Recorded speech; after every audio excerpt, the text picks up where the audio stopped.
whole person.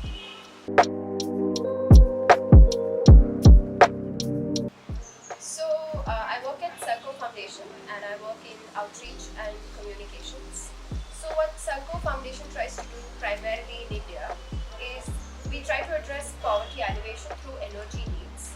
Like we think energy has become a very essential aspect of our lives of this 21st century, and a lot of people don't have access to it. Even if they do have access to it, it's not reliable. So how can we make it an asset which you can access irrespective of whether you have money or not? Because that's a right, that's a basic right. Because a lot of systems around our current life revolve around it. You want to charge your phone, you want to study at night, you want a computer where you can learn more and access like an application form of a university somewhere, and you want to go do that. So there are these things which I feel are essential, which Selco tries to address. What I do is primarily outreach and communications, and we're also building this program called Catalyze Tech, like I told you before, where I think there are a lot of crazy and good innovations out there, but I want us to remember when was the last time an innovation was done for the most vulnerable? When was the last time a lot of money went into the well-being of them? So, and that brings us to what we do at Catalyze Tech, where we also articulate a lot of different problem statements from marginalized communities. And then we build a platform for other people and innovators or designers to think on it and innovate on it. And also build replicable models out of it, because most of these problems are not just specific to India. It's global. So that's what we're trying to do.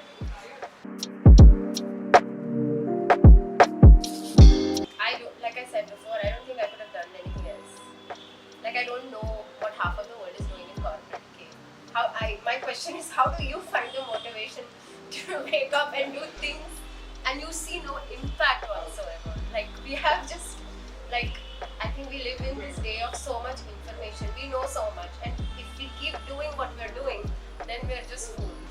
Since I was a kid, I think I've had this yearning to have a better relationship with my environment. Like I crave it. I'm a city kid, okay, and I hate how I don't know the names of the trees and the flowers and the birds. I should. Exactly. I don't know what that is.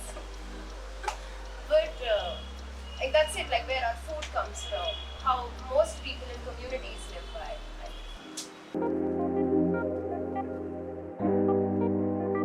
Two, I would say, one was very personal. I think we went on a forest survey at like 3 a.m.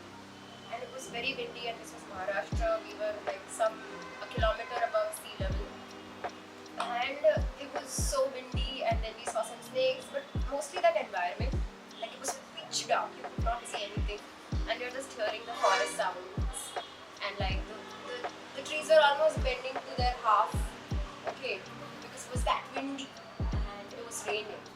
So that was a very magical, I felt like I was being watched over. I don't know how to explain it, but it was very spiritual, and yeah, it was something.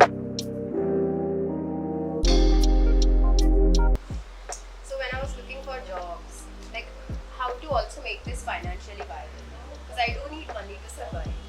I do need money to do things that I want to do. Sadly, that's the current world order right now.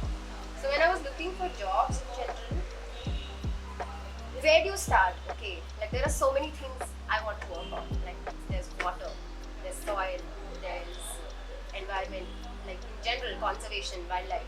Then there's energy access. Like how do I bridge all of this together? Because there are these, and they're very interrelated. And I forgot this one thing that I'm very passionate about is women, gender. I still am a woman of privilege, okay? I got to study what I wanted. I have the money to do what I want. I don't have to send money home. But there are so many women who don't have this luxury. So how do you get them on the same page? So my problem was I didn't know where to start. It's very overwhelming. Where do you start? I mean, these repeated experiences with environment in general, which forces you to think that this is so precious, that we have everything. Why are we not giving it its importance, or why are we not giving it its due and building a better relationship with it?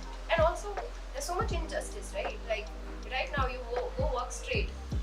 You'll see this really fancy neighborhood which is here. But you go just walk straight and take a right, you'll see the slums and the dumps. So, like, it's an everyday thing. But the sad part about it is also you get desensitized after a point. Because you see it every day.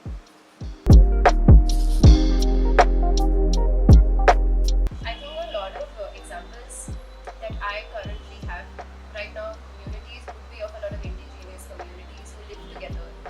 But I also feel the kind of social background I come from, I might not get that luxury. So if I had to build a community of my own, I would like a shared space, like-minded individuals.